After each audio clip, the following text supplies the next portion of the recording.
अकबर बीरबल के सवाल जवाब। बहुत समय पहले भारत में महान मुगल सम्राट हुआ करते थे, जिन्हें बादशाह अकबर के नाम से जाना जाता था। अकबर के शासन में नवरत्न थे, जिनमें से चतुर बीरबल भी शामिल थे। बादशाह अकबर बीरबल से पहली बार जंगल में मिले थे। जब वह रास्त भटक गए थे, तब बीरबल ने उन्हें रास्ता दिखाया। उस समय बीरबल को महेशदास नाम से जाना जाता था। अकबर ने महेशदास का नाम बदलकर बीरबल रख दिया था। साथ ही बीरबल को विशेष सलाहकार के तौर पर अपने दरबार में नियुक्त किया था, क्योंकि बीरबल अधिक बुद्धिमान थे। वह अपने ज्ञान और चतुराई से हर सवाल और उलझन का हल निकाल दिया करते थे। बीरबल बेहद कम समय में महाराजा अकबर के चहेते सलाहकार बन गए थे। इस बात से उनके सभा के अन्य मंत्री और महामंत्री बीरबल से जला करते थे। यह जलन उनके साले मानसिंह को भी थी। इसलिए एक दिन मानसिंह ने बीरबल की परीक्षा लेनी चाहिए।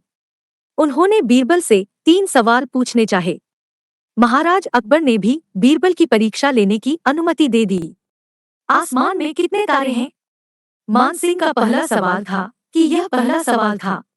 यह सवाल सुनकर बीरबल से जलने वाले अन्य दरबारियों को खुशी होने लगी। महाराजा अकबर भी सोचने लगे कि क्या बीरबल इसका जवाब दे पाएंगे। बीरबल ने मुस्कुराते हुए कहा, इसका जवाब तो बहुत ही आसान है, और दरबार में एक भेड़ को लाकर कहा, जितने इस भेड़ में बाल हैं, उतने ही आसमान में तारे हैं। अगर मानसिंह जी को अभी भी संदेह है, तो भेड़ के बाल और आसमान के तारे गिनकर तुलना कर सकते हैं। बीरबल की चतुराई देखकर बादशाह अकबर मुस्कुराए और कहा, क्यों मानसिंह जी, आप गिनकर तुलना करना चाहते हैं? धरती का केंद्र कहाँ है? मानसिंह का अगला सवाल सुनकर बीरबल ने तुरंत जवाब दिया, जहां आप खड़े हैं, वही धरती का केंद्र है। महाराजा अकबर और अन्य दरबारी बीरबल के जवाब को समझ नहीं पा रहे थे। फिर जहां मानसिंह खड़े थे, वहां बीरबल ने एक रेखा खींचकर लोहे की छड़ी गाड़ दी और कहा, यही धरती का केंद्र है। अगर किसी को मेरी बात पर यकीन न हो, तो वह खुद धरती को माप सकता है।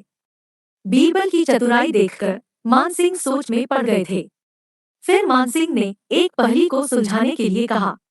मानसिंह का तीसरा सवाल एक परख है, सुंदर मूरत, जो देखे वो उसी की सूरत, फिक्र पहेली पाई न, बोझल लागा आई न। बीरबल पहेली को दोहराते हुए उसके बारे में गौर से सोचने लगे। काफी सोचने के बाद बीरबल कहते हैं, यह तो बहुत ही आसान पहेली है मानसिंह जी, इसका उत्तर तो पहेली में ही है।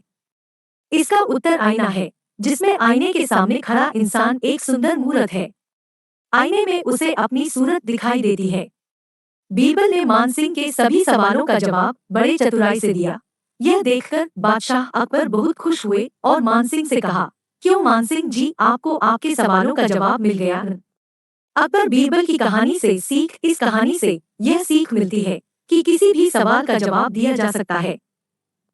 बस अपने दिमाग पर भरोसा होना चाहिए और संयम से काम लेना चाहिए।